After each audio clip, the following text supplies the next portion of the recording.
All right, a live lookout tonight over the Mississippi River with thousands of people use for recreation. River just beyond the camera site there.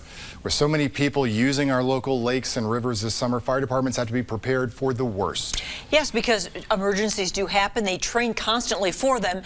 And TV6's Chris Carter spent a day with the Rock Island Fire Department seeing firsthand how they save lives. It's new at 6 tonight. Okay. Crew, man overboard! Luckily, this was a planned event, but river rescues are a common thing for fire departments up and down the Mississippi River. We have high water more and more every year. Along with high water, we have people who maybe we have more people using the waterways now that didn't necessarily grow up on the waterways. It's why this staged scenario Coming up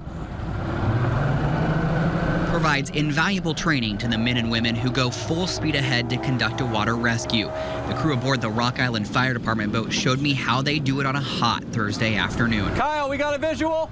Making a rescue requires hours of training and perfection on the water. Watch from above. Once the crew has visual on the victim, it happened to be me this day, they approach from downstream. It looks like they're going to hit me as they make their way upstream. Knowing how the boat operates is important. And boat control is critical because we cannot go over top of somebody with this boat. The team comes up on the victim. In this case, I'm conscious and able to communicate with the rescuers. I'm going to circle back around you, sir. I'm going to come up from the downstream side, and we're going to bring you in our dive door on the port side.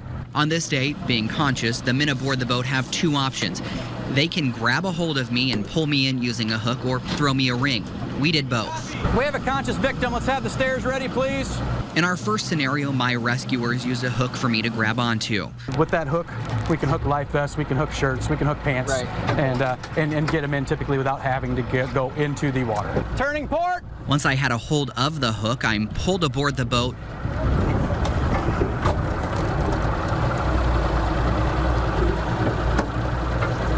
Man aboard! Rescue complete. Let's do it again. This time, we'll use a different technique.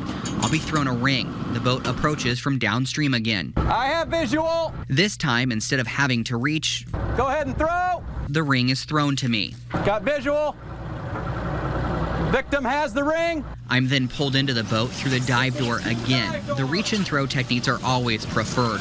Having a first responder enter the water is a last resort. If we do, it's typically more related to maybe multiple victims in the water, which in 5 years I haven't had yet in the river, or an unconscious victim who's injured, who's sustained a trauma. And take note as I jump in, I'm wearing a life jacket. Members of the Rock Island Fire Department said if I was to go in without one, this rescue would have likely been a recovery. Life jackets are critical, so it is important. As you know, if we have a drowning without a life jacket, odds are it can be a week, maybe longer, before we find that victim. A good reminder as many of you take to Quad City waterways this summer. In Rock Island, Chris Carter, TV6 News. Rock Island firefighters have had that boat for 5 years now. It's 26 feet long, and they also use it to put out fires on the river. They respond to about 20 of those calls every year.